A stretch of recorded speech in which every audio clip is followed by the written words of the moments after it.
إله إلا الله وحده لا شريك له الملك الحق المبين وأشهد أن محمدا عبده ورسوله لا نبي بعده الصادق الوعد الأمين اللهم صل وسلم على سيدنا محمد وعلى آله وصحبه أجمعين أما بعد فيا عباد الله أوصيكم وإياي بتقوى الله وطاعته لعلكم تفلحون وقد قال الله سبحانه وتعالى في القرآن العظيم أعوذ بالله من الشيطان الرجيم يا أيها الذين آمنوا اتقوا الله حق تقاته ولا تموتن إلا وأنتم مسلمون وقال الله سبحانه وتعالى أعوذ بالله من الشيطان الرجيم واتقوا الله ما استطعتم واسمعوا وأطيعوا وأنفقوا خيرا لأنفسكم ومن يوق شح نفسه فأولئك هم المفلحون صدق الله العظيم. Para hadirin jemaah rahimakumullah, para as-shaimun, marilah kita bertakwa kepada Allah Subhanahu wa taala. Karena sebaik-baik bekal untuk menghadap Allah ialah ketakwaan kepadanya. Wa tazawwadu fa inna khairaz zadi taqwa wattaquni ya ulil albab. Berbanyaklah bekal, sesungguhnya sebaik-baik bekal untuk menghadap Allah ialah ketakwaan kepadanya. Bertakwalah kepada Allah wahai orang-orang yang berakal. Para shaimun rahimakumullah, kalimat takwa yang disampaikan di dalam khutbah ini adalah merupakan rukun khutbah, yaitu wasiat takwa. Setelah hamdalah, memuji Allah, berselawat dan membaca sepotong ayat, takwa adalah merupakan bahagian daripada rukun khutbah. Ada apa dengan takwa? Kenapa begitu banyak diulang oleh Allah di dalam Al-Quran? 232 kali kalimat takwa diulang-ulang oleh Allah dalam Al-Quran dengan berbagai variabel. Ada dalam bentuk fi'il madhi, ada dalam bentuk fi'il mudhari, ada dalam bentuk fi'il amar, dan semuanya bermuara kepada takwa dalam arti imtithalu awamirillah wa ijtinabu nawahih, melaksanakan segala perintah Allah dan meninggalkan segala larangan. Secara sederhana, takwa dapat diartikan ada rasa takut kepada Allah Subhanahu wa taala. Lalu rasa takut ini apa hubungannya dengan puasa? Dan perintah puasa juga diakhiri dengan kalimat takwa. Ya ayyuhallazina amanu kutiba alaikumus shiyam kama kutiba alal ladzina min qablikum la'allakum tattaqun. Wahai orang-orang yang beriman, wajibkan kepada kamu siyam sebagaimana diwajibkan kepada orang-orang sebelum kamu, agar kamu menjadi orang yang takwa. Karena takwa ini merupakan maqam yang tertinggi setelah Islam, iman dan ihsan. Seorang Islam disebut Muslim, masih bisa disebut di akhirnya Muslim KTP. Kalau dia tidak melaksanakan perintah Allah, hanya sebagai nama saja, status saja. Mukmin belum ada, disebut mukmin KTP. Muhsin KTP, apalagi takwa, orang yang mentakin KTP-nya saja, tidak ada. Tetapi kalau seorang Islam banyak disematkan, ini hanya sebagai Islam KTP saja. Tetapi takwa adalah merupakan level yang paling tinggi. Setiap orang yang bertakwa sudah masuk di dalamnya keislamannya, keimanannya, keihsanannya. Sebagaimana rukun Islam, rukun iman, ihsan itu disimpul di dalam kalimat takwa. itu ada rasa takut kepada Allah Subhanahu wa taala. Inilah merupakan kunci daripada seluruh ibadah. Kita disuruh menyembah Allah supaya kita menjadi orang takwa. Ya ayuhan nasu ubudu rabbakum allazi khalaqakum wallazina min qablikum la'allakum tattaqun. Wahai manusia, seluruh manusia. Sebelumnya ceritakan ayat tentang orang-orang mukmin, orang munafik, orang kafir. Diseru juga oleh Allah, wahai manusia, sembahlah Tuhanmu sebagaimana orang-orang sebelum kamu juga menyembah Tuhanmu, agar kamu menjadi orang takwa. Jadi kalimat takwa ini adalah pesan Allah kepada manusia dahulu, manusia sedang sekarang ini menjalani kehidupan, dan juga manusia yang akan datang. Ini adalah wasiat Allah untuk menjaga diri, karena takwa itu adalah pengendalian diri. Itulah hubungannya dengan puasa, karena puasa adalah imsak, menahan diri dari segala yang membatalkan puasa, menahan diri dari pandangan yang haram, menahan diri daripada mendengar ucapan yang makruh, menahan diri daripada kesibukan-kesibukan duniawi, dan menahan diri daripada memakan yang halal. Walaupun kita setelah berbuka puasa menahan diri daripada memperbanyak makanan yang halal.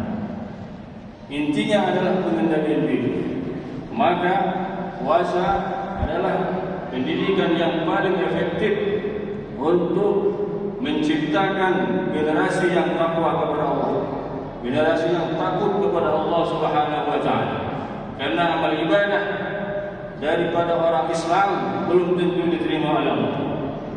Kenapa? Karena kata Allah Subhanahu wa taala, "Innama yataqabbalu Allahu minal muttaqin." Hanya saja yang diterima oleh Allah adalah daripada amalan-amalan orang yang muttaqin, orang yang bertakwa dan ada rasa takutnya kepada Allah Subhanahu wa taala. Nah, oleh sebab itulah takwa merupakan target untuk kita capai pada bulan Ramadan ini. Paling tidak ada rasa takutnya kepada Allah Subhanahu wa taala, membuat semua dosa-dosa kita akan dihapus oleh Allah Subhanahu wa taala. Kenapa? Karena ada rasa takutnya kepada Allah Subhanahu wa taala. Rasulullah sallallahu alaihi wasallam pernah bercerita kepada para sahabatnya, menceritakan tentang Bani Israel. Dinukilkan ini dalam kitab Sahih Muslim dan kitab Sahih Bukhari.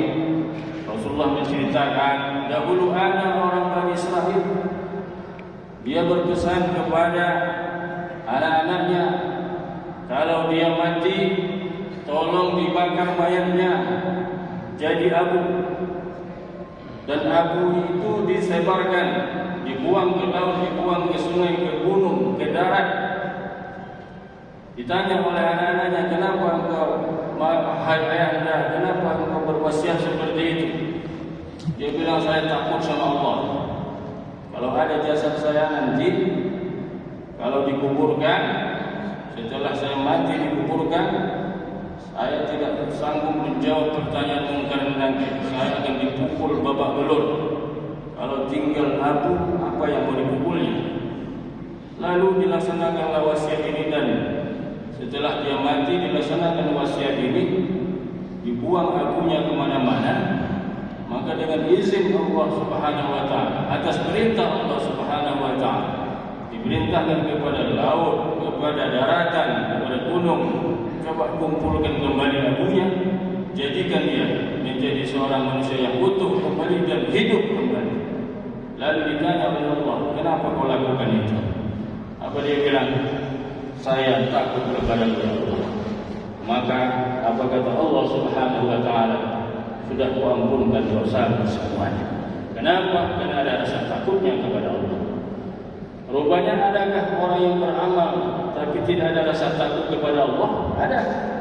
Ada juga manusia yang banyak amal ibadahnya tapi tak ada rasa takutnya kepada Allah. Yaitu siapa? Itulah yang diceritakan oleh Nabi sallallahu alaihi wasallam, diriwayatkan oleh Thauban. Apa kata Nabi? Saya mengetahui, sungguh saya tahu, kata Nabi, pada masa akan datang ada umatku ya'ti yaumul qiyamah bi'amalihim kajibal tihamah. Akan datang nanti ada umatku di akhir zaman, dia datang menghadap Allah pada hari kiamat, amalan ibadahnya cukup banyak, melimpah ruah amal ibadahnya. Lalu kata Nabi SAW, faja'alaha haba'an mansura. Lalu amal ibadah yang begitu banyak itu Allah jadikan sebagai debu yang berterbangan, seperti fata morgana. Ibaratnya ada uang di rekening kita tapi dibekukan, tak bisa dicairkan. Pahalanya ada tapi tak bisa diterima. Lalu para sahabat Nabi SAW bertanya, ya Rasulullah, kaum muslimun, apakah mereka itu orang-orang Islam? Karena gambaran para sahabat hanya orang kafir yang pahalanya tidak dicairkan Allah.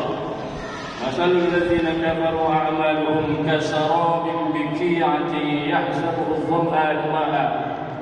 Perumpamaan amalan orang-orang kafir nanti di akhirat adalah seperti debu yang berterbangan, seperti fata morgana. Di terik matahari kelihatan ada air, tetapi setelah kita mendekat air itu tidak ada. Itu yang disebut dengan sarab. Sahabat membayangkan seperti itu. Apakah mereka itu orang Muslim? Kata para sahabat, Nabi mengatakan mereka orang Islam. Hum yusalluna kama tusallun. Mereka salat seperti kamu salat juga. Hum yasumuna kama tasumun. Mereka juga puasa seperti kamu juga puasa. Hum yuzakkuna kama tuzakkun. Mereka juga berzakat seperti kamu juga berzakat. Hum yaqumuna al-lail kama taqumun. Mereka juga bangun malam melaksanakan salat tahajud, salat witir seperti kalian juga. Lalu kata para sahabat, kenapa pahalanya tidak ada? Apa kata Nabi sallallahu alaihi wasallam? Hum idza khalu intahaku maharim Allah. Mereka itu apabila sendirian, tidak ada orang melihatnya, tidak ada orang mengawasinya, tidak ada orang mengawasinya, mereka tabrak semua larangan Allah Subhanahu wa taala. Semua larangan Allah itu tidak ada yang tidak dikerjakan apabila dia sendirian. Oleh sebab itulah maka rasa takut kepada Allah itu sangat menentukan. Maka pantaslah Allah mengatakan, innama yataqabbalullahu minal muttaqin. Hanya saja yang diterima oleh Allah amal ibadah itu adalah orang yang bertakwa, orang yang takut kepada Allah. Nah, pendidikan inilah yang diajarkan oleh Rasulullah kepada umatnya, kepada sahabat-sahabatnya. Pendidikan rasa takut kepada Allah sampai kepada kuli-kuli kasar. Seorang pengembala kambing rasa takut kepada Allah yang luar biasa. Datang Umar bin Khattab mendatangi seorang pengembala kambing yang banyak kambing yang digembalainya, cukup banyak. Lalu Umar mengatakan, boleh saya minta seekor kambing dari anda? Kata pengembala itu, ini bukan kambing saya, tapi ini adalah kambing majikan saya. Kau ambil satu ekor saja, kan tidak kelihatan jumlah yang berkurang. Ambil satu ekor saja. Majikan kan tidak ada. Apa kata pengembala kambing itu? Mengatakan, wahai Tuan, wahai Umar bin Khattab, wahai Amirul Mukminin, majikan pun memang tidak ada di sini, tapi Allah di mana? Allah mengawasi perbuatan saya. Kata majikan seorang hamba itu, seorang pengembala kambing. Begitu kuatnya iman seorang pengembala kambing. Bagaimana kalau sekarang ini iman seorang pejabat seperti itu, iman seorang dosen, seorang guru seperti itu, iman seorang ulama, rasa takutnya kepada Allah luar biasa. Apalagi iman rakyat, iman masyarakat, banyak yang ada rasa takutnya kepada Allah, terutama mencari makan, mencari penghidupan sehari-hari. Banyak orang yang tidak ada rasa takut kepada Allah, yang penting dapat uang, tidak memikirkan halal haramnya. Rasa takut tidak ada kepada Allah Subhanahu wa taala. Maka pendidikan Ramadan ini adalah untuk membentuk generasi-generasi yang takut kepada Allah Subhanahu wa taala. Mudah-mudahan semua kita insyaallah menjadi orang yang muttaqin dan diterima seluruh amal ibadah kita. Barakallahu li wa lakum fil Qur'anil azim wa nafa'ani wa iyyakum bima fihi min ayatin wa dzikril hakim.